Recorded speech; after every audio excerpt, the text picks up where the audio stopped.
नमस्कार, मैं हूं प्रीति रावत और आप देख रहे हैं द न्यूज़ 15। आज हम पहुंचे हैं दिल्ली के योग माया मंदिर में। योग माया मंदिर से बहुत सारी प्राचीन मान्यताएं और कथाएं जुड़ी हुई हैं, जिनमें से एक ये है कि योग माया श्री कृष्ण भगवान की बड़ी बहन है। तो इसी मान्यताओं के तहत हम मंदिर में पुजारी से बात करेंगे और इस मंदिर के इतिहास के बारे में जानेंगे।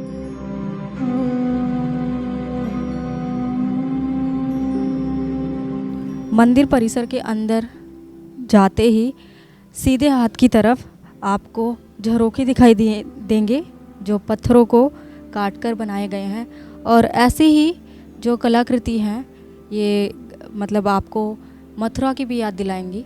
और इसके साथ साथ विष्णु भगवान जी की यहाँ मूर्ति भी है, और थोड़ा सा आगे जाते ही यहाँ पर देवी माँ की एक चित्रकारी बनी हुई है। उस चित्रकारी में माँ बहुत सारी भुजाओं में अपना स्वरूप दिखा रही हैं, और इसके साथ ही उल्टे हाथ की तरफ दो सिंह दिखेंगे जिन्हें देवी माँ का वाहन कहा जाता है। और बिल्कुल इसके सामने मंदिर का मुख्य द्वार है। मंदिर परिसर के अंदर जब जाते हैं तो उसके ऊपर जो कलाकृति की गई है वो नागों की गई है। नागों को कृष्ण भगवान जी से जोड़कर देखा जाता है, क्योंकि जब कृष्ण भगवान जी ने जो कहते हैं कि जो मर्दन किया था नाग पर, तो उसी को दर्शाया गया है ये एक तरह से। तो आप देख सकते हैं कितनी खूबसूरती से इस मंदिर पर ये कलाकृति उभारी गई है। और इसके साथ ही इसके जो मंदिर की जो कला है उस पर भी देख सकते हैं बारीकी से काम किया गया है, और अगर आप देखेंगे तो ये आपको पुराने टाइम की याद भी ताज़ा कर सकते हैं। मंदिर परिसर के अंदर ही जो योग माया का गर्भगृह है, बिल्कुल उसके ऊपर जो योग माया देवी हैं उनके श्लोक लिखे हुए हैं, योग माये महालक्ष्मी नारायणी नमस्तुते, और उसके ऊपर बहुत सारी घंटियां हैं। और अंदर गर्भगृह के अंदर माँ योग माया विराजमान है। तो माँ योग माया के लिए हम यहाँ के जो पुजारी हैं उनसे जुड़ेंगे और जानेंगे योग माया माँ के बारे में। अब हम मंदिर के पुजारी जी से जुड़ते हैं और जानते हैं इस मंदिर के इतिहास के बारे में। आपका बहुत बहुत स्वागत है द न्यूज़ 15 में। योग माया जो मंदिर है इसके बारे में हम जानना चाहते हैं। ये वो योग माया है। जब कृष्ण भगवान का जन्म मथुरा में हुआ था जेल में, तो हमारी भगवती का जन्म हुआ था नंद जी के वहाँ गोकुल में। वासुदेव जी भगवान श्री कृष्ण को लेके चले गए थे, वहाँ छोड़ के नंद जी के वहाँ माँ भगवती को ले आए थे। तो यहाँ पे आके कंस ने समझा कि जो है ना 8वीं संतान देवकी के जन्म ले चुकी है, तो उसने जो है ना भगवती को शिला पे दे के मारना चाहा, लेकिन भगवती हाथ से निकल गई आकाशवाणी करते हुए कि हे मूर्ख, तू मुझे क्यों मार रहा है, तेरा मारने वाला तो गोकुल में पैदा हो चुका है। ऊपर निकल के भगवती के जो है ना 3 पार्ट हो गए। शीश माँ का यहाँ पे है, चरण जिन्हें हम पैर कहते हैं वो चले गए विंध्याचल, और जो बीच का धड़ था वो बिजली बन गया, आज भी चमकता है, क्योंकि उसने पटकना चाहा था ना, तो क्रूर होने के कारण। 51 सिद्धपीठ में एक सिद्धपीठ ये है भगवती, जहाँ पे आप आराम से प्रसाद चढ़ा सकते हो। ये जो आपने शक्तिपीठ की बात करी है, तो ये सती देवी के शक्तिपीठ हैं या योग माया की शक्ति? 51 सिद्धपीठ जो है ना वो सारे सती जी के ही मतलब हैं, ठीक है ना जी। अब ये योग माया का रूप लेके जन्मी नंद जी के वहाँ तो थी, तो ये मतलब सती जी ही पार्वती जी ही थी, क्योंकि भगवान श्री कृष्ण की बहन कही गई हैं, ठीक है ना। तो सती जी ही हैं वो, मतलब कि पार्वती जी, ठीक है ना। योग माया मंदिर में किसी विशेष दिन कोई भीड़ लगती है, कोई आस्था, जैसे लोगों की आस्था उमड़ती है, नवरात्रों में होता है जैसे सभी मंदिरों में भीड़ लगती है, तो अगर योग माया मंदिर की बात करूँ तो यहाँ पर श्रद्धालु कब आते हैं? यहाँ पे देखो नवरात्रों में तो हर एक मतलब भगवती के मंदिर में माँ की महिमा अपार मानी जाती है, तो भीड़ का कोई मतलब पूछने का मतलब ही नहीं है। जन्माष्टमी जैसे भगवान श्री कृष्ण की मनाई जाती है, वैसे हमारी भगवती की मनाई जाती है, उसी धूमधाम से उसी तरीके से, क्योंकि सेम उसी दिन और एक ही टाइम पे जन्म हुआ था भगवती का। एक फूल वालों की सैर होती है अगस्त के महीने में, जो हिंदू मोहम्मडन एकता का मेला भी माना जाता है। जो मोहम्मडन भाई आते हैं तो यहाँ पे फूलों के छतर चढ़ा के जाते हैं। हमारे ब्राह्मण परिवार से सभी हिंदू मिल के जाते हैं, तो फूलों की चादर चढ़ाते हैं दरगाह पे, ठीक है जी। तो एक तो वो मेला मनाया जाता है। एक तो फूल वालों की सैर के बारे में जो आपने बताया अभी, तो वो यहीं देवी माँ को भी फूल अर्पित कर। हाँ जी, वो लोग जो है ना फूलों की चादर ला के भगवती को चढ़ाते हैं और यहाँ से फूलों की चादर जाती है जो दरगाह पे चढ़ाई जाती है, ठीक है जी। इस करके वो 3 दिन का मेला मनाया जाता है। हमारे वहाँ तो 1 दिन का होता है, 1 दिन का वहाँ दरगाह पे होता है, ठीक है जी। और 1 दिन का उर्स मनाते हैं खुशी में सभी मिलके, ठीक है।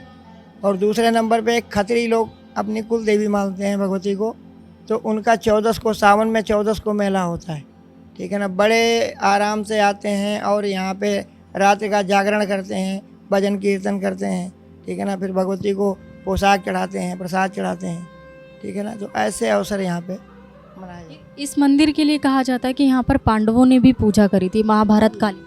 जब जयद्रथ का वध करना था तो भगवान श्री कृष्ण ने पांडवों को ला के, जिस गद्दी पे मैं बैठा हुआ हूँ उसी गद्दी पे बैठ के पांडवों से पूजा करवाई थी।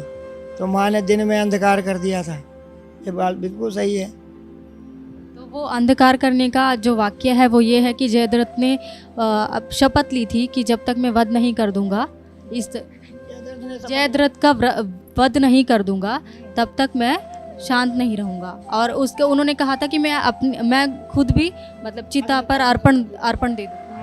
तो उसी के वाक्यों को लिए माता की पूजा की गई। जब जो है ना अभिमन्यु चक्रव्यूह में मार दिया गया था तो अर्जुन उस समय बाहर गए हुए थे। अर्जुन जब आए उनको पता लगा कि अभिमन्यु का वध हो गया है। उसमें मुख्य भूमिका जयद्रथ की थी। तो अर्जुन ने उसी समय प्रण किया था कि आज शाम होते होते अगर जयद्रथ को मैं नहीं मार दूंगा तो अग्नि समाधि ले लूँगा, ठीक है ना जी। जब ऐसी बात भगवान श्री कृष्ण ने सुनी तो उन्होंने कहा कि अर्जुन ने अगर अग्नि समाधि ले ली तब तो पृथ्वी से वीरता ही खत्म हो जाएगी। फिर उन्होंने पांडवों को एकत्रित करके युधिष्ठिर से कहा कि चलो अब एक ही उपाय है कि माँ योग माया के सन्मुख चल के उनकी पूजा प्रतिष्ठा करो, उनको मनाओ, वही जो है ना कुछ करामात कर सकती हैं। तब जो है ना भगवान श्री कृष्ण ने पांडवों को ला के यहाँ पर पूजा करवाई। माँ ने अपनी माया से दिन में अंधकार कर दिया, ठीक है ना। तो फिर जो है ना भगवान श्री कृष्ण ने जयद्रथ से कहा, अर्जुन से बोले कि अर्जुन अब क्या देख रहे हो। उन्होंने उठाया धनुष और मार दिया उसको। अगर मैं देवी माँ के श्रृंगार की बात करूँ तो यहाँ पर किस तरह से उन्हें सजाया? देखो, पहले इनको अभिषेक कराया जाता है। दूध, दही, शहद, जो चीनी का बूरा होता है बूरा, गंगा जल, केवड़ा जल, इससे अभिषेक करवाते हैं। फिर फूलों की माला भगवती पे चढ़ाते हैं। फिर एक कपड़े का, सूती कपड़े का अंगोछा उड़ाया जाता है भगवती को। फिर लहंगा और चुनरी वस्त्र में पहना जाते हैं, साड़ी भी पहनाते हैं, ठीक है जी। फिर मुकुट लगा के और श्रृंगार करते हैं भगवती का। श्रृंगार का सारा सामान चढ़ता है, जैसे चूड़ी है, बिंदी है, नेल पॉलिश है, लिपस्टिक है, पाजेब है, बिछुए हैं, ये सारी चीज़ें भगवती को चढ़ाई जाती हैं। जैसे बहुत सारे दर्शक ऐसे हैं जो इस वीडियो को देख के इस मंदिर में आना चाहेंगे, तो उनके लिए मैं पूछना चाहती हूँ कि जो मंदिर का कुछ समय है, कितने बजे खुलता है, कितने बजे बंद होता है, और किसी जैसे बहुत मंदिर होते हैं जो ग्रहण के टाइम बंद होते हैं, तो उसके बारे में भी जानना चाहिए। देखो, ऐसा है ना कि दिल्ली में रहते हुए भी हमारे कुछ भक्तजन ऐसे हैं जो भगवती के बारे में नहीं जानते हैं, ठीक है ना। तो हमारे मंदिर का समय है सुबह 4 बजे खुलता है और रात को 11 बजे भगवती के शयन करवा के ही बंद करते हैं हम।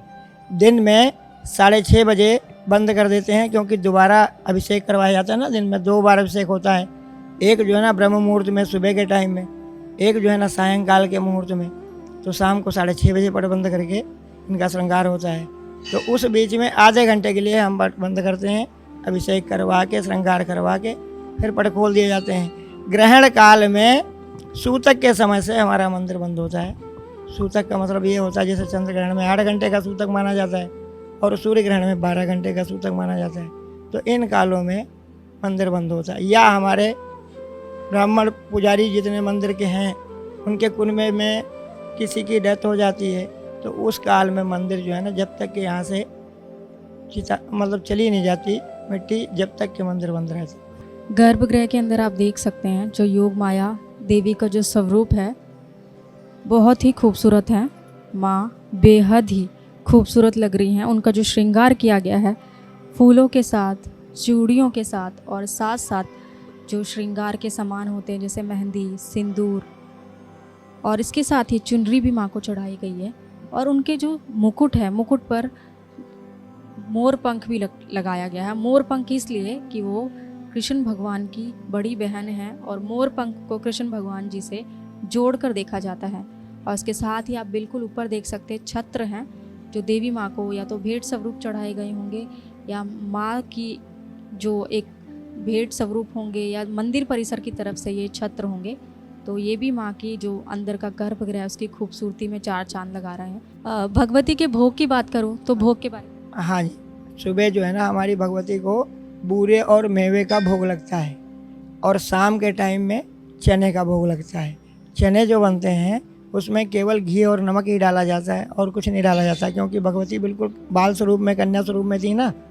हाँ जी, और एकादशी को शाम को चने का भोग नहीं लगता, बिना अनाज की बर्फी का भोग लगता है। तो मतलब वो बाल स्वरूप में थी, इसी वजह से जो भोग लगाया जाता है बूरे का और ये चने का, इस तरह से। इसके अलावा कोई भोग चढ़ता है माता को? बाकी तो सारी चीज़ें जो भक्तजन जो भी लाते हैं प्रसाद उसका भोग हम लगाते हैं, लेकिन मंदिर में हमारे मंदिर की तरफ से सुबह बूरे और मेवे का भोग लगता है, शाम को चने का भोग। यहाँ पे हम कुछ श्रद्धालुओं से भी जुड़ेंगे जो यहाँ देवी माँ के दर्शन के लिए आए थे। तो आप कहाँ से आए? मेरुली से। तो देवी माँ के मंदिर के बारे में आपने कितना सुना? हमारी श्रद्धा यहीं से है।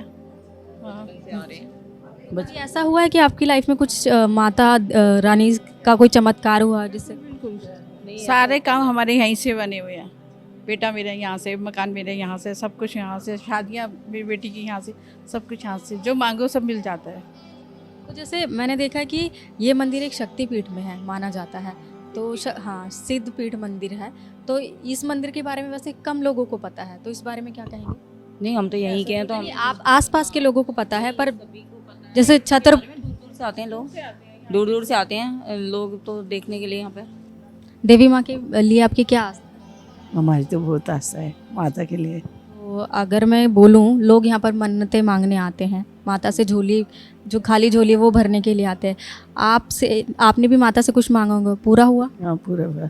अभी मेरी बेटी ने सीए गया ना, पूरा हुआ। 40 दिन मैंने 40 उठाए थे, 40 दिन तक करा माता ने। मेरी तो भाई बेटी को बना दिया आप जैसी है। अभी मतलब सीए अभी फरवरी में 10 फरवरी को सीए उसने क्लियर कराया। आप विशेष दिन पर आते हैं या हमेशा आते हैं? नहीं, हमें हमेशा आते हैं, रोज आते हैं। ये भीड़ होती है, बहुत ज़्यादा भीड़ होती है यहाँ पे, पूरा भरा रहता है। ये डबल यहाँ से पूरा बहुत ज़्यादा भीड़ होती है। नवरात्र में आप आके कभी देखोगे ना तो जगह नहीं होती। मंदिर परिसर के अंदर की बात की जाए तो मंदिर परिसर के अंदर और भी देवी देवताओं की मूर्ति हैं, जैसे कि बजरंगबली, विष्णु जी का जो कल्कि अवतार है, जिसे कहा जाता है कि कलयुग में वो अवतार अवतरित होगा, वो अवतार भी, उस अवतार की भी मूर्ति है। और इसके साथ ही कल्कि अवतार के साथ आप पीछे देख सकते हैं जो विष्णु जी के जो अवतार हो चुके हैं वो भी बताए गए हैं, जैसे कि मत्स्य अवतार, कच्छप अवतार, वराह, नरसिंह। और आखिर में आप देख सकते हैं कि जो कल्कि अवतार है, पीछे देख सकते हैं विष्णु जी के जितने भी अवतार हैं सबके बारे में बताया गया है, दिखाया गया। क्योंकि हमारी जो युवा पीढ़ी है उनको काफ़ी लोगों को नहीं पता होगा, इस वजह से मंदिर परिसर की तरफ से एक बहुत अच्छी चीज़ की गई है कि जो हमारा इतिहास है, हमारी संस्कृति है, उससे जो हमारा युवा वर्ग है, जो हमारे पीढ़ी है आने वाली, वो जुड़ी रहे। और इसके साथ ही आगे भी और भी मंदिर परिसर के अंदर मूर्तियां हैं देवी देवताओं की, उनके भी हम आपको दर्शन करवाएंगे। तो आगे चलिए हमारे साथ। आगे ही जाते ही मंदिर परिसर के, जैसे कह सकते हैं कि लोग अपनी मन्नत मांगने के लिए चुनरी, धागे, कलावे, जो श्रद्धा से होता है वो बांधते हैं, ताकि उन्हें आस्था है कि जिस भी दरबार में वो आ रहे हैं, चाहे वो देवी माँ का हो, चाहे वो भगवान का हो, ईश्वर का हो, वो पूरा होगा।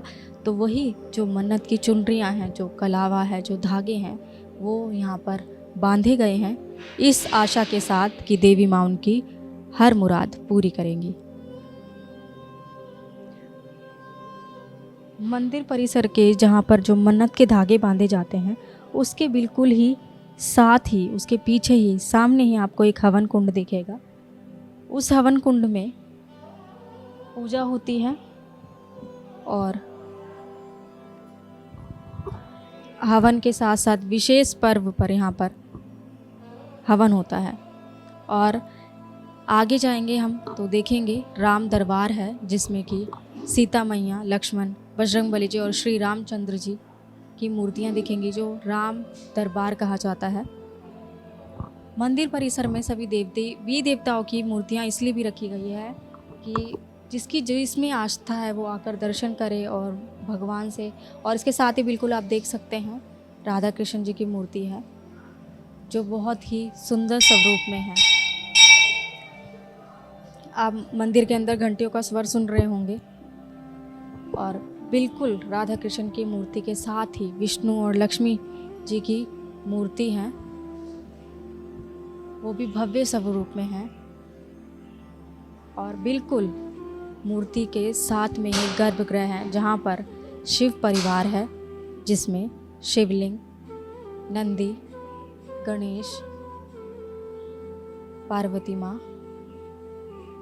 और इसके बिल्कुल गर्भगृह के जो शिवलिंग है उसके साथ ही पार्वती माता की और शिव जी की बहुत बड़ी मूर्ति है। आपने ज़्यादातर शिव भगवान को जटाओं के स्वरूप में देखा होगा, लेकिन यहाँ पर भोलेनाथ मुकुट में विराजमान है, जो उनके रूप को और निखार रहा है। कहा जाता है कि हर कहीं माया का निवास है, पूरी दुनिया माया द्वारा ही चलती है। स्वयं त्रिदेव यानी कि ब्रह्मा, विष्णु, महेश भी इस माया द्वारा ही संचालित है। तो आज हमने उसी योग माया के आपको दर्शन करवाए।